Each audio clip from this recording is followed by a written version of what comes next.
Learners, welcome to Quick Learning. So in this video we are going to discussing about the path to placement. Right now इस path को मैंने total 6 steps में divide कर दिया है. Step 1 से लेकर step 6 तक बहुत डिटेल में हम बात करने वाले हैं. Before going ahead, I want to clear that अगर आपको अच्छी प्लेसमेंट चाहिए तो there are certain requirements. कौन कौन सी है? नंबर 1, आपके पास एक अच्छा सा लैपटॉप होना चाहिए, उसके साथ ही इंटरनेट कनेक्शन होना चाहिए.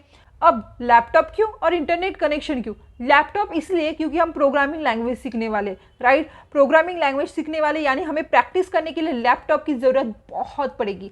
Number 2, internet connection. नाउ हम प्रैक्टिस करते वक्त बहुत सारी गलतियां करेंगे which is it's okay, correct. Error आएंगी, ओके, करेक्ट ना. उसको सॉल्व करने के लिए एरर क्यों आ गया, उसको सॉल्व कैसे करेंगे, तो ये सारी चीज़ें के लिए हमारे पास गूगल है. सो हम कॉपी एंड पेस्ट करेंगे तो बहुत सारी कंसेप्ट हमारे क्लियर हो जाएगा, बहुत सारे न्यू कंसेप्ट हम सीख भी लेंगे, राइट. इसीलिए लैपटॉप एंड इंटरनेट कनेक्शन चाहिए. Third requirement which is nothing but the pen and paper. अब लैपटॉप है तो पेन एंड पेपर की क्यों ज़रूरत?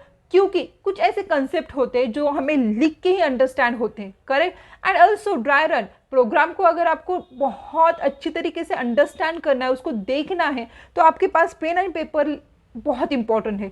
उसके साथ आपको समझ में आएगा प्रोग्राम कैसे इम्प्लीमेंट हो रहा है, कैसे चीज़ें हो रही है, वो आपको बहुत क्लियर अंडरस्टैंड होगी. इसलिए ये 3 चीज़ें बहुत इंपॉर्टेंट है. First laptop, internet connection and third pen and paper. So let's move on to the step number 1. Now step 1 हमारा है learn a programming language, right. अगर आपको अच्छी प्लेसमेंट चाहिए तो आपके पास अच्छी प्रोग्रामिंग नॉलेज होनी बहुत इंपॉर्टेंट है. नाउ इंडिया में top most 3 programming languages that, एक तो पाइथन हो गई, जावा हो गई एंड C++ हो गई, राइट. लेकिन बहुत स्टूडेंट को ये क्वेश्चन होता है कि मैं जावा करूँ, C++ करूँ या पाइथन करूँ. So let me clear your doubt. So now अगर आप फर्स्ट ईयर सेकंड ईयर में हो तो start with the Python. Yes, Python बहुत इजी लैंग्वेज है. लेकिन अगर आप थर्ड ईयर फाइनल ईयर में हो और पास आउट हो, बीटेक कंप्लीट हो गया एंड एक्सेट्रा, तो आप start with the Java. Yes, Python क्यों नहीं? सो पाइथन एक बहुत स्लो लैंग्वेज है, जावा फास्ट लैंग्वेज है. पाइथन में बहुत सारे कोड जो है वो इनबिल्ट है, राइट. सो जावा से क्या हो सकता है, आपका बेसिक क्लियर होगा, right. So start with the Java. Now this is nothing but step 1, यानी आपने अच्छी सी प्रोग्रामिंग लैंग्वेज सीख ली, राइट.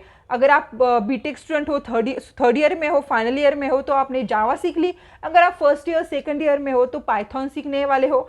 उसके साथ थर्ड ईयर में जाते जाते आपने जावा में आपको स्विच करना है, राइट, पाइथन में ही नहीं, right. So moving on, now let's discuss about this step number 2. अब इस स्टेप में आपको डीएसए सीखना है. What is DSA? Now DSA is nothing but data structure and algorithm, right.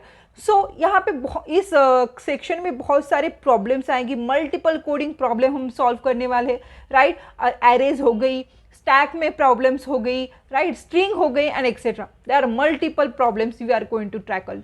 Now data structure क्यों लर्न करना है? Data structure is nothing but organizing the data in memory, correct. यानी मेमोरी में data कैसे organize होता है, कौन से एल्गोरिथम किस में यूज करने हैं, कहाँ पे कौन सा एल्गोरिथम यूज़ करना है, कहाँ पे कौन सा डेटा स्ट्रक्चर यूज़ करना है, ये सारी की सारी चीज़ें डेटा स्ट्रक्चर एंड एल्गोरिथम में हम सीखने वाले. There are multiple huge amount में हम कोडिंग प्रॉब्लम सॉल्व करने वाले हैं, राइट.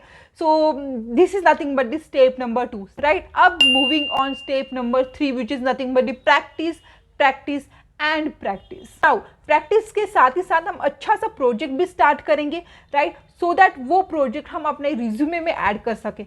यानी हमारी प्रैक्टिस हो गई, प्रोजेक्ट हो गया और हमारा रिज्यूमे भी रेडी है. सो ये सब कुछ चीज़ें हो गई हमारी step number 3.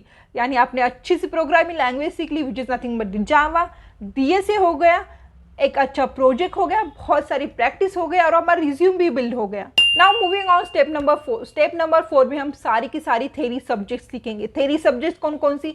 Number 1 is that operating system, DBMS हो गई, database management system, computer networks हो गई, CSC software engineering and etcetera. ये क्या हो गई? हमारी थेरी सब्जेक्ट्स हो गई. इसको अगर हमने अच्छे से रिवाइज कर दिया, अच्छे से सीख लिया, तो इस थेरी सब्जेक्ट से वजह से हमारा इंटरव्यू बहुत अच्छा जाएगा विच is nothing but is step number 5.